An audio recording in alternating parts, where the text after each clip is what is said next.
everyone, welcome to my channel. I'm Rebecca. I'm an animal communicator and spiritual medium. Today we are being asked to talk about rats. Now, I had a comment on a recent video that I did about animal communication with Claire Thackeray on her channel, and somebody asked about would I speak about mice and rats because they were actually fearful of them. So thank you for asking. Rats are something that I've encountered in my own life that I also wanted to talk about. So it seemed like a perfect opportunity now to actually bring in their energy and to work with them. So I'm bringing in their energy today as we are recording this so that we can do this in real time. I've actually found that with some animals they do prefer that, and it was very much the feeling I was getting with the rat. Interestingly, the person that asked me to speak about rats and mice, I was going to do this video about both of them, but as I was reading the comment and thinking, oh yes, I must do that, the rat energy came forward and was like, well, we might look a bit similar, but we're nothing like mice. We're both very different and we would like our own video, please. So out of respect for the rats, I am going to do separate videos, rats in this one and mice in a future video. So this video really is for anyone that, it's for anyone, but for anyone particularly if you are afraid of rats, if you consider them pests, which many humans do, if you are curious to know more about them on an energy level, and perhaps you'd like to get to know them a little bit deeper than just, you know, the rats that we see or the facts that we have out there about rats. So I really hope that you will enjoy this. I'm looking forward to working with them. If you've watched any of my work before, you will know that I always say when I go into these sessions, I'm very open. I'm not sure what they might bring through. So it's always a learning curve for me, but also it's very interesting because all animals have their own personalities and they all come through with very different things. So I've called in the energy of the rat already, and one of the first things that they want to say is that they're actually very clean. And I know that rats are, I think, especially in the UK, the whole thing about the Great Plague, and I remember studying it at school, was that rats were the cause and rats are spreaders of disease. And it actually was the fleas on the rats that were responsible for passing on the bacteria from the Black Death or the plague. Rats are actually very clean, as are all animals. All animals like to keep the areas that they reside in. They will keep them clean. They like to groom themselves. And if you've ever seen a rat out in the wild and observed them for any amount of time, you will notice that they are grooming themselves very often. They are very clean little things. And so that they're really wanting to bring that forward, that they are clean. They're not these horrible germy creatures that we might think they are. And they're actually quite upset. They are quite upset about, and it feels... it's actually making me feel quite upset. It's a real mix of like actual sadness for having something horrible said about you, which isn't really true, or is, you know, something out of your control, but it's also they're a little bit angry about it. Like it's a sadness with a little bit of anger. It would be like if somebody was gossiping about you and it was untrue. How you would feel, you'd be hurt, but you'd also be slightly irritated, and that's the feeling that I'm getting with them about this. So they're making me laugh. They're saying that we're, you know, quite often people will use animals as a derogatory term when speaking about other humans. You know, they'll say, oh, you're a filthy animal, but animals are actually very clean. And it's making me laugh because the rat is saying to me, humans are some of the most disgusting things upon the planet. Like, do you look at the way that humans are? Some of you don't eat very nicely. Some of you don't wash your hands when you go to the toilet. Some of you don't clean and tidy your homes. Yeah, they're you know, you don't look after your own personal hygiene. They're actually, they're like, it's like being scolded. They're like, take a look at yourselves before you start dishing out the negative remarks to us. And I get that. I completely get that. Um, I have uh, I had rats in my garden when I moved house. We had rats that came in, and um, we had like a, you know, you get these big plastic storage bunker things. We had one of those outside, and I'd never even thought about it before. I've grown up in the country. I still live in the country. I'm used to wildlife, but I've also lived in the city, and I've seen rats occasionally there, but never have I had them actually come to my property. And I'd been storing a lot of these. You get like fleecy. They're called they're like winter jackets, like these fleecy covers that go over plants that are susceptible to frost. And I'd stored a lot of those in this plastic bunker outside, ready for when the winter came. They were just in there, and I hadn't really thought much of it. I was just going to get them out and use them again. And it wasn't until one day I suddenly heard, I was like, what is that sound? And I heard all this squeaking, and I was like, oh no, it's mice. We get a lot of little field mice here, sorry, and they don't bother me. I've, you know, sadly I found one dead. I think that a cat had got it. I found one dead in one of my plant pots one year, and I buried it, said prayers for it, buried it, as I would do with anything that I found. You know, I'd give them the respect in death that I would give them in life. And so I thought it was mice, which again, it's strange, isn't it? How people sometimes think that rats are worse than mice. They're rodents. They're all rodents, but like the rat said, they are very different, but just not perhaps in the way that we were thinking. So I was thinking it was mice. However, when we opened up the bunker to check, they'd had a lovely time, because I'd given them the best bedding in the world. They'd literally shredded all of these fleecy covers, tucked them into a corner. They hadn't damaged anything. They hadn't made a mess. There was a lot of rat poo and all this, you know, the shredded things. So they hadn't really done any damage. They just built this lovely cozy nest in this safe space. And at that time, I was a bit like, oh no, you know, oh, I'm gonna have to clean that and everything, but didn't want to upset the babies, because again, I respect that they are trying to live a life, they're reproducing, and you know, they deserve to have a life. So I must have got it at the tail end, because the babies had left quite quickly after us opening. I don't know whether perhaps we scared them and made them leave, or whether they were leaving. But the babies had left, and I left it for a couple of days, and it was completely empty and nothing came back to it.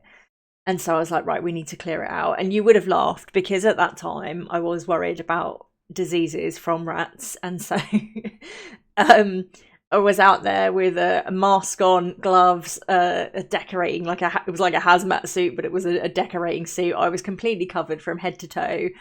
And I was out there with this like disinfectant spray, just cleaning everything. Every single thing that was in that bunker got cleaned. Everything got swept up and thrown away.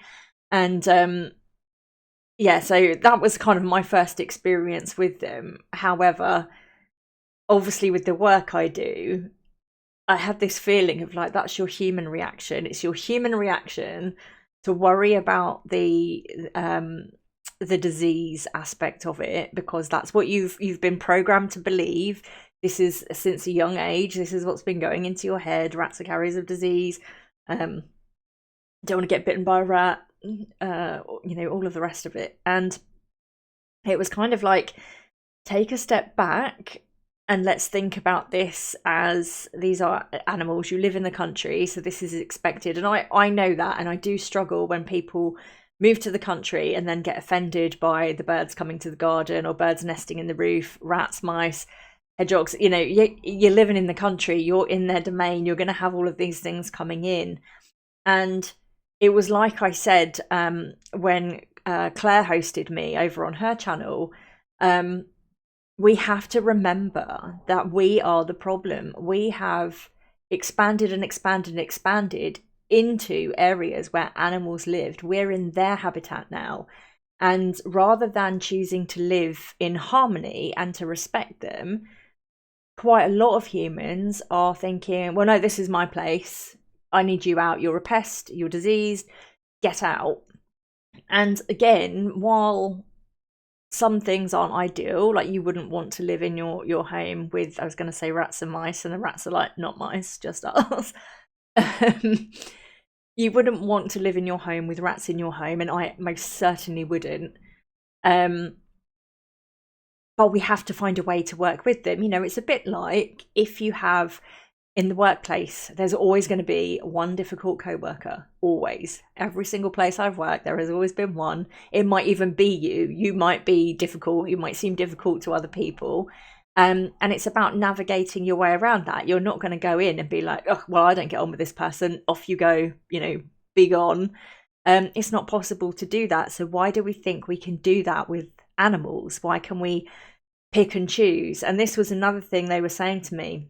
I was talking to them when I was out on my morning dog walk, and they were saying, isn't it funny that you don't like the wild rats, humanity, not me particularly, you don't like the wild rats. However, if you stick the word pet in front of it, if you stick the word pet in front of anything, pet snake, pet tortoise, pet spider, people love it and accept it and go, oh, well, no, that's cute because, you know, that's a pet rat.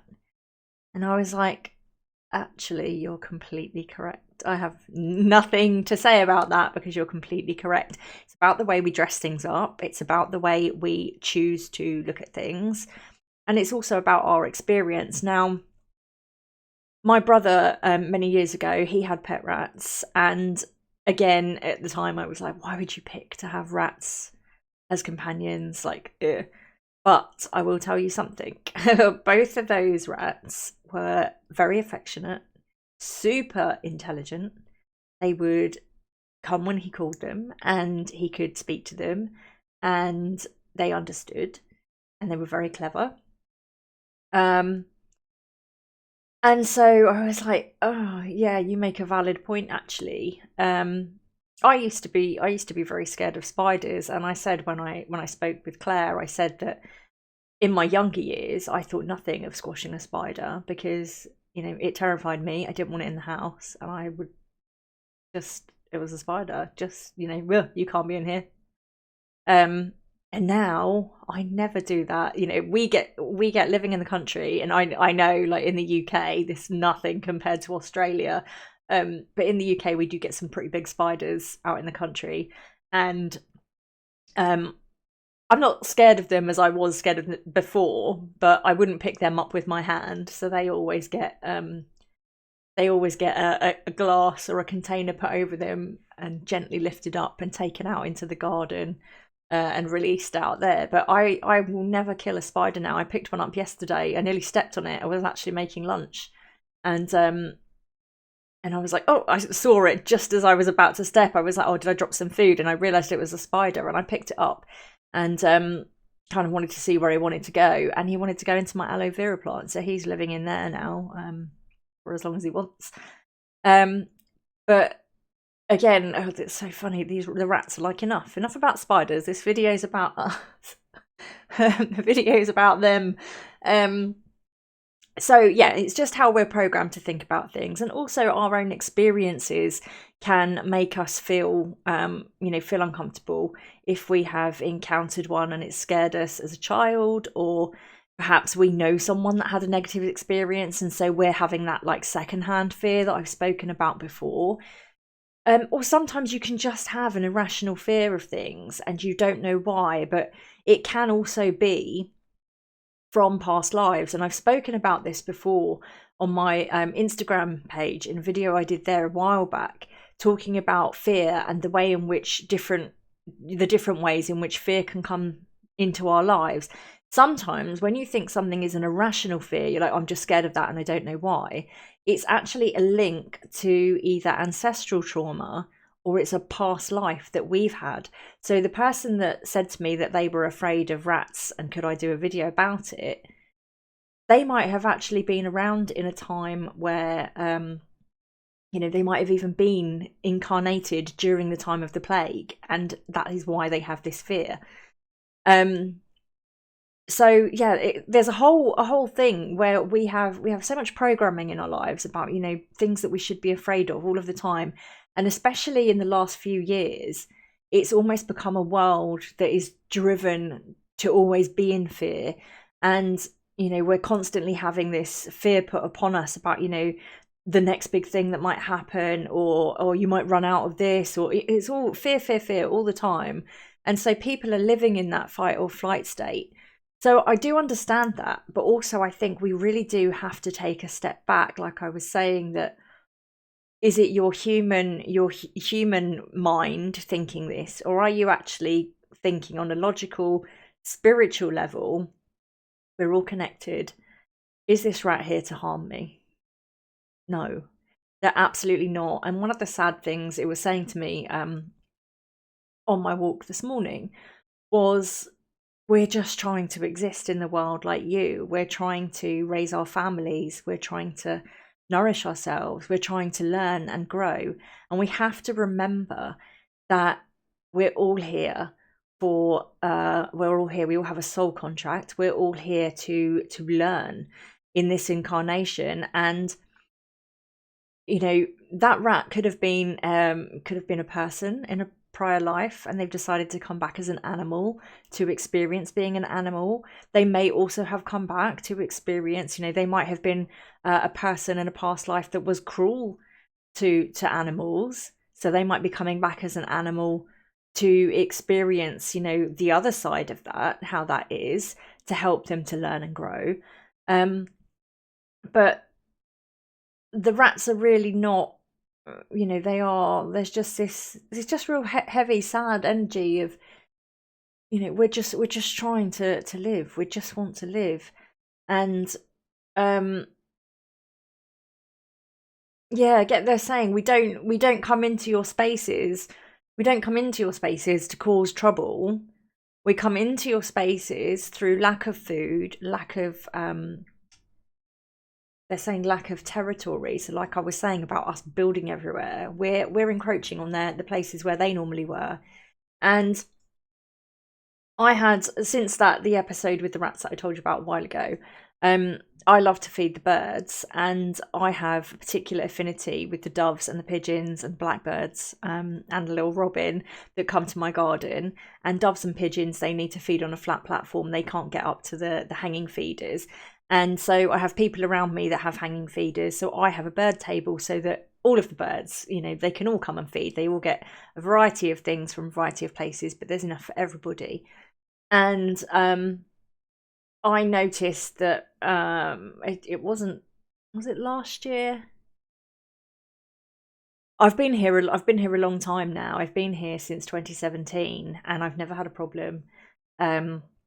Seen the occasional little mouse, like I said, but not very often. But never had rats. I think it was last year. And I happened to look out at the bird table to see which birds had come down to get their food. And I saw this rat under the bird table picking up the seeds and having a jolly old time. They're saying it was good food. And I was like, oh no, not rats in the garden. And I felt quite sad at that point. Again, even in the work I do, I still have my human moments where my human brain takes over rather than stepping back and thinking. And I was thinking, oh no, I don't want to have to stop feeding the birds. I love feeding the birds, but I don't want the rats coming in the garden. And because I've got a dog, I was thinking again about disease and things like that. And I just thought, right, we need to do some energy work on this. And so I connected into the rat and I just said, I understand that you are here for food and shelter, but I have a dog and this is also my garden, and I would prefer it if you weren't here. However, if you really need to be here for the time being, you are welcome, but please stay in this side of the garden, and please, please do not stay here permanently. And the little rat was sitting there kind of like looking, you know, like how a dog would sit and listen, sitting and looking at me. And it wasn't here for long. It was here for maybe 3-4 weeks, and then it left. And it only stayed in that area where the bird table was. And I know for a fact that it had gone back over the fields as soon as everything gets planted and there's an abundance of food over there and the weather's a bit warmer. They go back over the fields and there's not a problem. And I make sure to always, sweep up every couple of days. I'll go out and I'll sweep up because some of the bigger birds can be a bit messy when they feed. They'll kind of throw the seed everywhere so it gets on the floor as well as on the table. And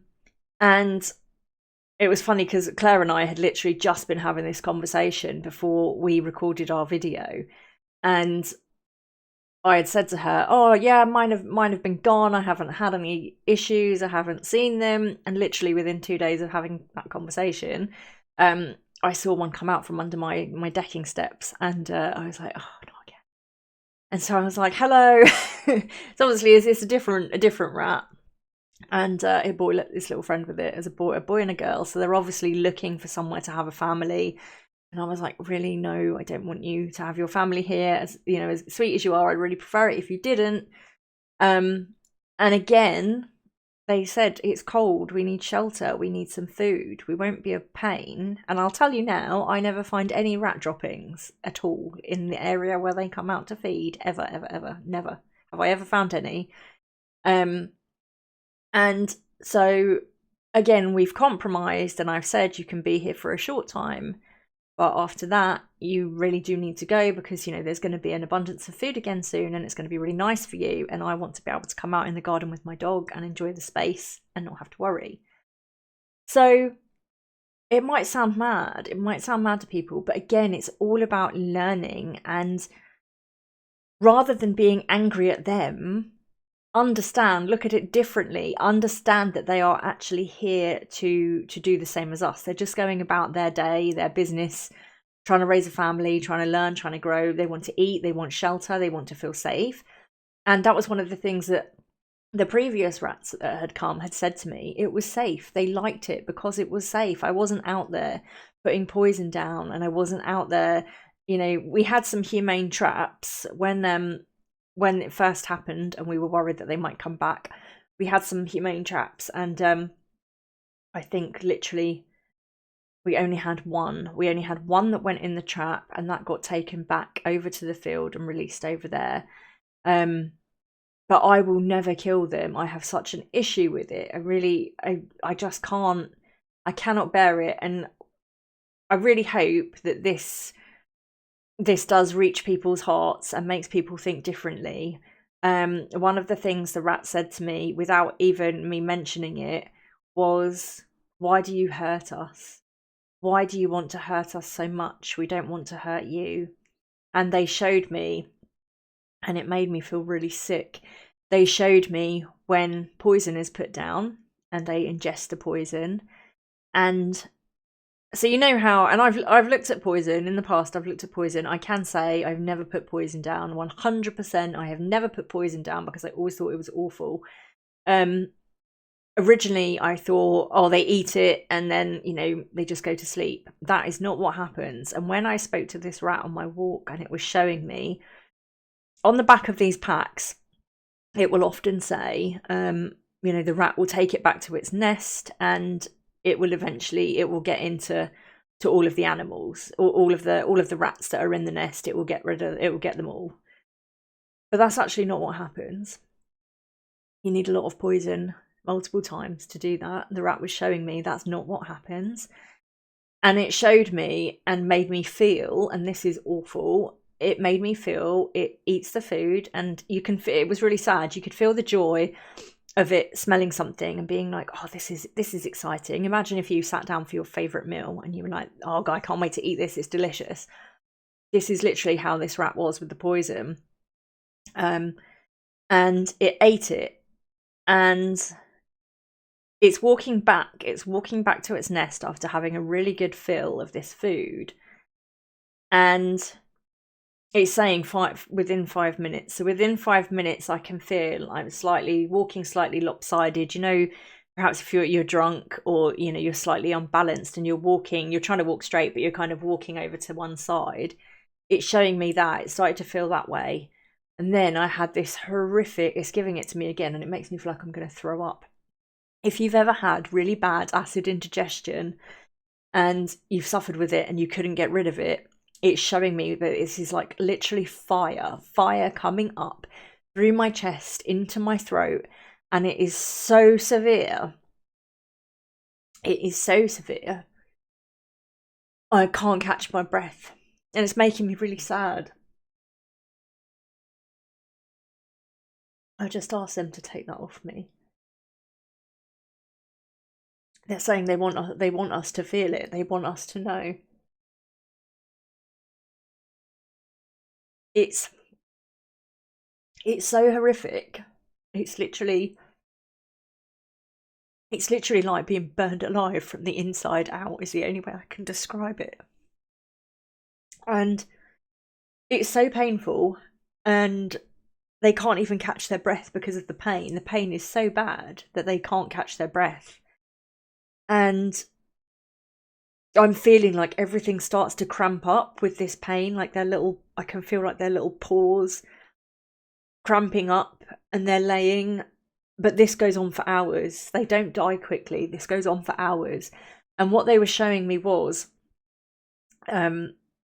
energetically, but also from smell. They're showing me it's from smell. Rats have a very keen sense of smell. The other rats, if there are other rats in the nest with them, the other rats know.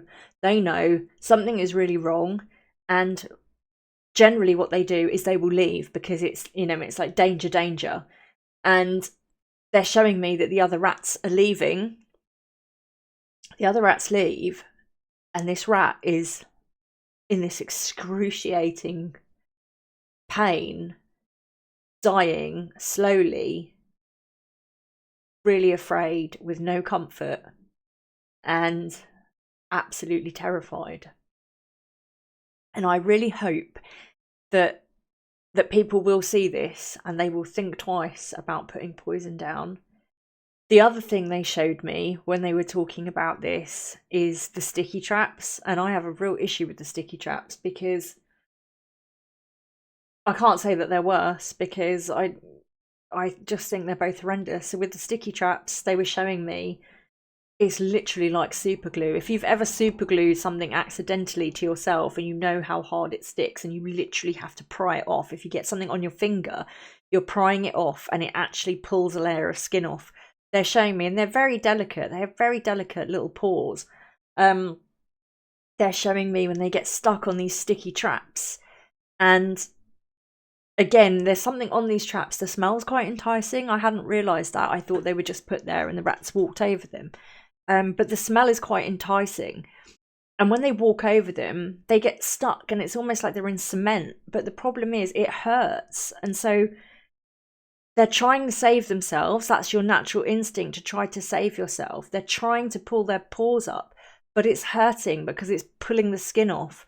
So it hurts, so they can't do it, but they want to escape. So they start to panic. So they have all of this cortisol running through their bodies when they're getting anxious and stressed. They're panicking. They know that something's wrong. And it's showing me that they have this feeling, and it surprises me because I don't know why I thought that they wouldn't. But like how as a human, when you get bad news or you just get that impending doom feeling, they're getting that feeling, the impending doom of knowing something is really very wrong here and I'm in trouble. And obviously another rat can't come along and help it and lift it up and get rid of it. So they are then showing me they are stuck to these traps. So they are either at risk of something terrible happening, being grabbed by something else and killed, or they are there in this awful panic thing, which obviously they're tiny creatures. It's going to be really bad for their hearts. They're panicking and they can't get off, and then they die from thirst because they're trapped. And can you actually imagine that? I mean I've had like food poisoning where when you don't, after the awfulness is kind of past and you're completely empty, and you get that like that gnawing pain in your stomach where like you still don't feel great, but you are actually a bit hungry. And I'm feeling that awful gnawing pain in my solar plexus of like the thirst and the hunger, along with the panic and the palpitations of not being able to get off of this sticky floor that suddenly appeared in front of me.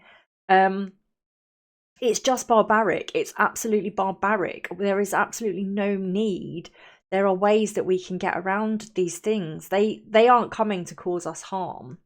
And another thing I will say about the poison, which a lot of people don't think about, is if you're putting poison down for the rats, and you likely live, or you may even have cats yourself, you likely live near people that have cats, and their cats may wander into your garden. You've got the cats could eat the poison themselves if it smells nice. I can't remember what the smell is. There's a certain smell they put in it to make it smell enticing. So your cat could eat that, even, or your dog, if it's, you know, if it's in an area where people are walking by with their dogs, or even if you're in an area where there are stray dogs roaming the streets. So your own animals can ingest it, and it's a horrible, awful death, and you're going to have to take them to the vets. It's going to cost you a lot of money. Your animal is going to suffer and potentially die. But also think about the other things. Think about things like hedgehogs or birds. Do you want everything to die? Do you want everything to suffer? Because putting that stuff down, it's not just for rats. Other animals don't go, oh, there's a sign over here, rats only. They don't do that. They don't know, and they're not in the world assuming that everyone is out to get them, because animals don't live that way. Animals coexist. They have a food chain. So, you know, animals will have predators, but they're not out there every day thinking, look out, you know, rats walking around. Watch out, Dave. They could have put something out for us today. They don't do that because they're living in love. They're living in the now. It's only humans that do that. We're so pumped full of fear that we become paranoid and people are out to get us, but we think nothing of torturing and taking the lives of others. And I know there will be people that will say, I would never torture an animal. But those same people use pesticides on their gardens that kills the bees. Those same people think nothing of putting rat poison down because, well, it's rats, isn't it? That's animal abuse. I don't care how it's looked at, and I will never, ever, ever condone killing animals just because. That's just ridiculous. And it's just really sad because, you know, they're sweet little things, and I have sat and watched. I've sat inside my patio doors. I lost about 2 hours one day watching all the different birds and how they were interacting, and watching this little rat. And like I said earlier in the video, that they sit and they groom themselves, and they're very clean little things, and they're sweet little faces. They're sweet, sweet little faces, and their little paws, and they're picking up the food, and they're so grateful for the food, and they're so grateful for the shelter. There's lots of things you can do if you really, really don't like them in your space, which I completely understand. And also another thing I would say is, so there'll be a lot of things about, oh, you know, rats will chew your cables, and rats eat everything and they destroy everything. Another thing to bear in mind is, if you think about rats like babies, rats' teeth are constantly growing, a bit like, I believe, rabbits' teeth constantly grow as well. So they need to gnaw on things in order to naturally get the teeth to file down. So they're a bit like babies in the fact of they're exploring everything with their mouths. So yes, there's this thing of they need hard things. I'm imagining it's a bit like with dogs and with teething children. They crave the hard thing because it's built into them. It's nature. Nature's very good at letting us know this is what you need. So their bodies will be telling them they've got the urge to chew in order to keep their teeth filed down. But also they're like babies in the fact of, and puppies, they're exploring the world with their mouths. So they'll pick something up, and because they don't know a lot of things. They don't perhaps know, like I said, we're in their area. They don't know that's human property. This is nature and it's fine. They're exploring the world with their mouths, and so they'll be picking something up and they'll have a little gnaw of it, like a wire. They'll nibble on the casing. Yeah, bit hard, bit soft. Is it good for my teeth? Probably not. Is it food? Oh, doesn't taste like it, and leave it. They're not gonna eat your home, eat your home, eat all the wiring of your home. They're not out to do that. So again, it's just looking at it like, are they trying to do this to annoy me, to cause damage to my property, to cost me lots of money and cause me stress? No, they're not. We look at things from our human perspective. We look at things as if it's quite funny because they're showing me like you don't value animals in the same way as you value humans. Yet when you have a problem, you treat us the way you would treat a problem with a human, and that's very true. So we're not stepping back and thinking, are they are they really doing this to annoy us? No, actually, it's just this innate behavior that they have. We're projecting that as if they were another human, like, oh, Dave's out there chewing through my wiring. God, can't believe he's doing that. What an idiot. We're looking at it in a human way rather than going, oh, well, they are animals and what could be the reason. And I've just found that dealing with them with love, even with, and I know this is, yes, it's still about you, but I'm just going to say, even with flies that come into my house, I used to hate flies because you have that whole thing, don't you? Flies feed on shit. Always, they're always saying that. They do land on some of the grossest things. However, flies again. Flies, without flies, we would be surrounded by rotting things and rubbish. So they play a huge part. So we don't give them the credit they deserve. And even with flies in my house now, I will say, come on, you came in here, you're not supposed to be in here, there's nothing in here for you. And in the summertime, it is particularly bad because I live out in the country, so we do get a lot because there's farm animals around. But again, you learn to adapt, so you don't leave food out in the summer. If you have any food waste, it gets put straight into a composting bin. It gets covered away. You don't leave anything out uncovered in your house if your doors are open or your windows are open. But I will always say to them, you've come in here. Sorry, you're not really welcome in here. Could you please go out? And I will say 9 times out of 10, I'll open the window and I'll ask them to leave, and they will fly straight out. It's all about respecting their existence, understanding that they have a life and a soul contract, and they are learning and growing, and they have life lessons, but also that we can live in harmony with them. We don't have to dominate and control everything. And that's a massive problem with humans. You see it, with the fighting all across the land and all the division. Humans have this really weird sense of superiority, like we're so fabulous, we should control everything should bow to us, even down to like altering crops and things and making hybrids of things. Why do we think that we are so superior, that we are more superior than nature? We are just a small part, and we have to learn to live in harmony with each other, but to respect everything around us, because everything around us is working together. Like, we have this beautiful earth, and the reason that we have it and it is beautiful is because everything works in harmony. We're just like the odd one out. That's we're constantly like here, like an annoying, when you were at school, that annoying child that would constantly poke you when you're all sitting for story time.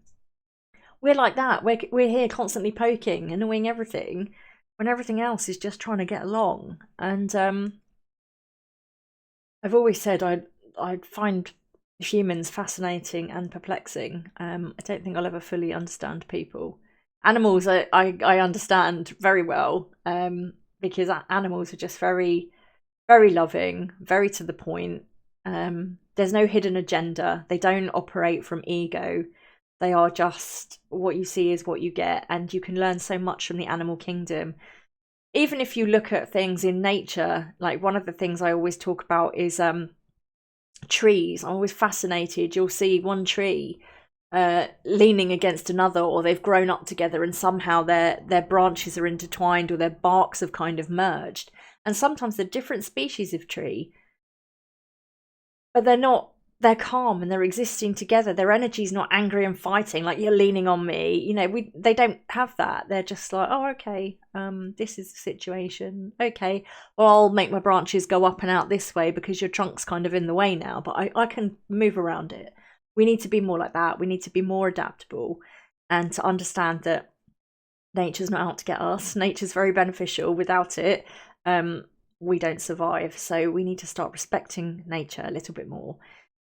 And with rats, another thing they're actually very good for is they do have certain things that they like. There's certain things that they do enjoy. They actually do really enjoy fruit and vegetables. So for anyone that is growing anything, if you don't have a great deal of space to grow things, like I don't have a great deal of space and I do grow things, it can be annoying if some of your things get eaten. But if you're a farmer and, you know, again, it is still your livelihood, but you've got, I'm sure that farmers probably plant extra because they know that they're going to have a certain percentage of loss. They actually do enjoy their fruit and veg. They enjoy nuts and seeds and grains, so that would make sense about them coming in for bird seed. But they will in cities and things like that, they will eat scraps of meat, and I mean, fast food is terrible for us, but also they will eat that. So again, they're like a little cleanup crew. They are eating some of the stuff that's getting dropped by humans, whether, you know, discarded because people can't be bothered to go to the bin or accidentally dropped. They're actually cleaning up that stuff. So they're not, you know, they're not that, they have things they like, but they're not super picky. They will expand their diet for where they are at the time, for the time of year, and for where they are living. So they're actually quite helpful like that. Anything else that they want to say? Yeah, they don't want us to be afraid of them. That makes them really very sad. And I've come across that with like other animals that are perhaps seen as, you know, being a bit ferocious and things like that. Yeah, you know, they will defend themselves if they need to defend themselves, but they aren't going out of their way to make us afraid and to make us unhappy. And they don't like, again, it's that heavy sadness if they really don't like us feeling that way about them. And talking to them about diseases, I know you have associated with them, you have Wheals disease and hantavirus. But again, they're like, no. Look at the things that humans do. And I had this with, I had an unexpected channeling with a tick, which I'd posted on my Instagram account a while back. And I'd always thought of ticks as being horrible little disease-ridden things. And actually, I was quite sad after speaking to this tick. They're not. They were showing me that animals become compromised because of all the pesticides and things that we do to Mother Earth. The animals' health becomes compromised. Then they're susceptible to getting sick and diseases. And then the ticks feed on them. And then the ticks carry those diseases. They're not out to get you. They're not like, whoa, we're going to pick up this disease and we're going to see who we can transmit it to. They're not doing that. It's just it's a byproduct of them feeding. Like if you ate something that didn't agree with you and you get an upset stomach, they sadly pick up these things. But again, man has had a huge role to play in that. So we need to stop saying, you know, about the things that the diseases, because there's so many different things. You know, there's a lot of things that I don't agree with, like where research to make certain things stronger and transmissible to across species. I don't agree with any of that. Again, why are we meddling? We don't need to be fiddling around with those things. That's only going to end in disaster. But the rats are the same. They're saying that no, these are things that they're picking up along the way. It's almost like these things are coming, but actually, then, and I don't know the figures. I haven't looked this up. I don't know the figures about anyone that's had interactions where you could directly link it. Again, like with the Black Plague, what we were told, oh, it was the rats, it was the rats, it was the rats. It was actually the fleas. And yeah, they're just saying that, you know, they're not out to get us. Actually, a lot of the things that they are supposedly, they're saying supposedly carrying are actually coming from issues caused by humans, human intervention. And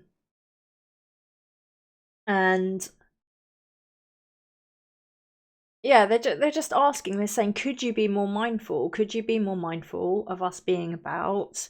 We try not to come into your spaces. We understand if you don't want us there, but please, could you at least let us know? Could you be more open to communicating with us? So they, like I was saying earlier about, I said to them, you can't stay. You can stay for as long as you need food and shelter, but you can't stay. And I don't want you in the house. And you can only stay over here.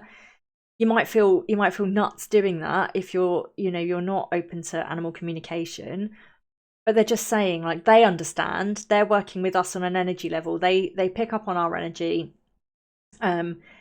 They are aware that some people, even after this video, they're saying they are aware that some people still can't see past that. They're still afraid of them, and that's okay. They just want us to be a bit kinder, to be a little bit more tolerant. Please don't rush in. Don't put the poison down. Please look at other ways. And once we understand your requirements, we will do our best to work with you. That's what they're saying. And I think that's really lovely, because no animals are out there being annoying. I had a problem with, I don't like the cats coming in my garden. It's funny because I always used to say I'm not a cat person. And I've worked with quite a lot of cats, and I've got several friends who have cats, and funnily enough, whenever I see those friends, their cats always come and sit in my lap. Whether I like it or not. And so I'm an all animal person now. I don't ever say that anymore, because animals do pick up on your energy. But the thing that I didn't like with cats is that they kill birds, or they kill birds for sport. And to me, it's such a waste of a life. They're not eating it. But then I was shown, in the work that I've been doing, I was shown they would normally eat it. But the reason they're not eating it is because they don't need to, because again, humans are feeding them. So again, humans came in, humans decided to keep cats as companions. They're now being given food, so they have plenty of food, but that instinct to kill birds is still there. So they're still hunting, they're still killing. But it's almost like I'm seeing like an image of like a cat with a really big tummy, and it's like, oh no, too full to eat that. That was fun. Chasing it around, too full to eat it.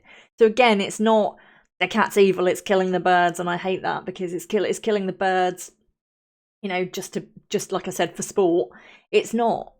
It's still got that instinct of the hunting, the killing, but we've taken away the necessity for the eating because we're now feeding them. Yeah. Yeah, so they just want us to be a bit more mindful.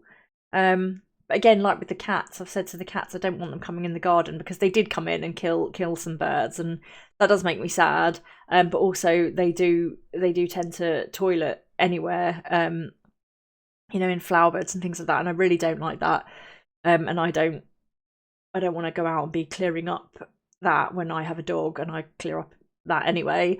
But I said to them, if you need to walk down my driveway to get back to your house, that's fine. You're welcome. If you need to walk around the perimeter, like the top of my fence, to get to where you need to go, that's also fine. And that's worked. I haven't had any problems with them. I had one, I think, that must have been new to the area, that did come in the garden, and I saw it and was like, no. this is not a place for you. Explained my boundaries very clearly.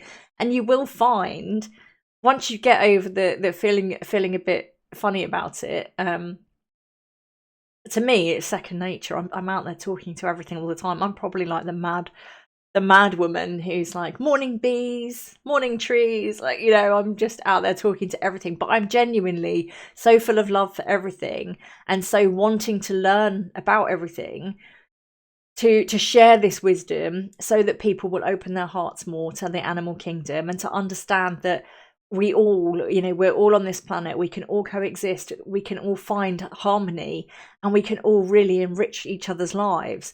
So let me know if if this video has helped you, if you are afraid, particularly to the person that kindly suggested I do this, thank you to you. I'd love to know if it has helped you and alleviated any of your fears at all.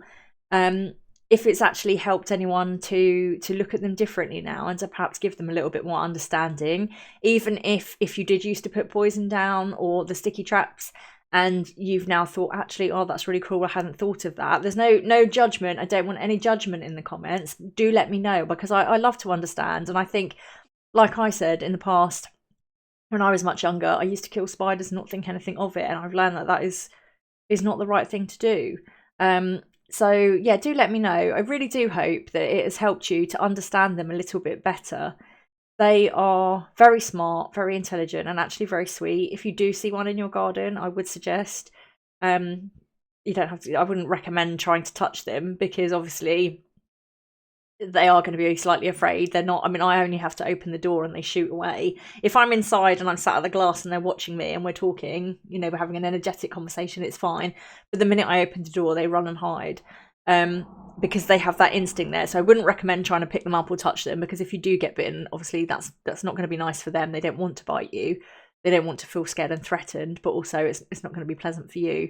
But I would recommend, if you do see them at all and you can watch them from a safe distance and you can interact with them or just observe them, you will see they are very clean, very intelligent, and actually quite gentle. I'm watching them around the birds. Now, I do know, I don't know if they ever have, but I do know, when I was reading up facts about them previously, when I used to be a bit wary of them, they do say that they can eat small birds and things. But I've never seen that. They'll if they've been here, it will be outside with the pigeons and the doves on the floor, all together, just coexisting. So again, that's testament to the animal kingdom of, they're just trying to live their lives. But yeah, let me know.